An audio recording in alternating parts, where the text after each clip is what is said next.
سجود السهو هل هو سجدة أم سجدتان؟ وهل يسجد المصلي للسهو في الفرض والنفل أم يسجد للسهو في الفرض فقط؟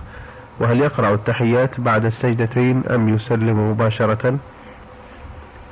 سجود السهو سجدتان لا سجدة واحدة، ويكون في الفرض وفي النفل إذا وجد سببه. وسؤاله هل فيه تشهد أم لا، نقول إن كان السجود قبل السلام فإنه لا تشهد فيه، وإن كان بعد السلام فإنه على القول الراجح أيضا لا تشهد فيه، وإنما فيه التسليم. وبهذه المناسبة ومن أجل جهل كثير من الناس بأحكام سجود السهو أحب أن ننبه بعض الشيء على أحكام سجود السهو. فنقول سجود السهو له 3 أسباب: الزيادة والنقص والشك.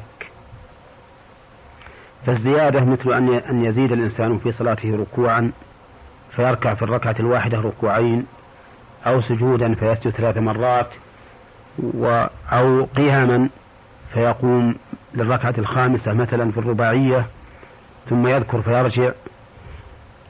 فإذا كان سجود السهو من أجل هذا فإنه يكون بعد السلام ولا يكون قبله، بمعنى أنك تتشهد وتسلم ثم تسجد سجدتين وتسلم. هكذا فعل النبي عليه الصلاة والسلام حين صلى 5 فذكروه بعد السلام فسجد بعد السلام.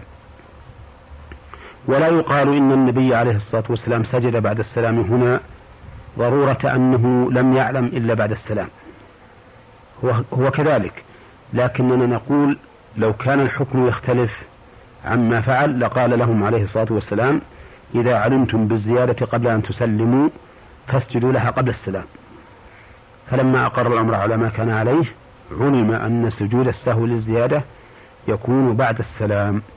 ويدل لذلك أن النبي صلى الله عليه وسلم لما سلم من ركعتين من صلاة الظهر أو العصر ثم ذكروه أتم صلاته ثم سلم ثم سجد سجدتين ثم سلم، وذلك لأن السلام في أثناء الصلاة زيادة، فسجد النبي عليه الصلاة والسلام لها بعد السلام.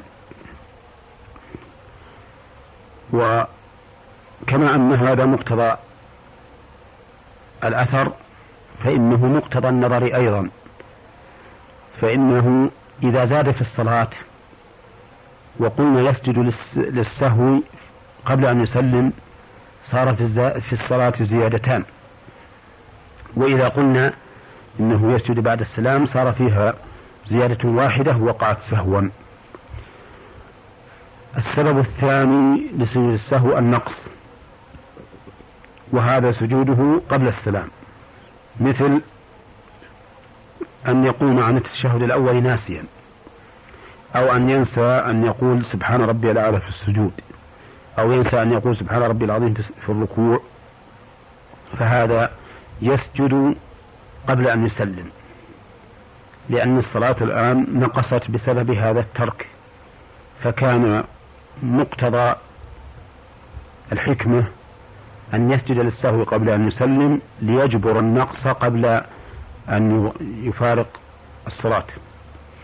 وقد دل لذلك حديث عبد الله بن بحينة أن الرسول عليه الصلاة والسلام صلى بهم الظهر فقام من الركعتين ولم يجلس، فلما قضى الصلاة وانتظر الناس تسليمه كبر صلى الله عليه وسلم وهو جالس فسجد سجدتين ثم سلم. أما السبب الثالث فهو الشك في الزيادة والنقص. شك هل صلى 4 أو 3، فهذا له حالان: الحال الأولى أن يغلب على ظنه أحد الأمرين، إما الزيادة أو النقص، فيبني على غالب ظنه ويسجد للسهو بعد السلام، كما في حديث ابن مسعود رضي الله عنه: إذا شك أحدكم في صلاته فليتحرى الصواب ثم ليبني عليه، ولا يسجد سجدتين بعد ما يسلم، هكذا قال النبي عليه الصلاة والسلام أو معناه. أما إذا شك في الزيادة أو النقص بدون أن يترجح عنده أحد الطرفين فإنه يبني على اليقين وهو الأقل ثم يتم عليه ثم يسجد سجدتين قبل أن يسلم، هكذا جاءت السنة عن النبي صلى الله عليه وسلم. وعلى الأئمة خاصة وعلى سائر الناس عامة أن يعرفوا أحكام سجود السهو، حتى إذا وقع لهم مثل هذه الأمور يكونوا على بصيرة من أمرهم، فيسجد للسهو قبل السلام إن كان موضعه قبل السلام، أو بعده إن كان موضعه بعد السلام.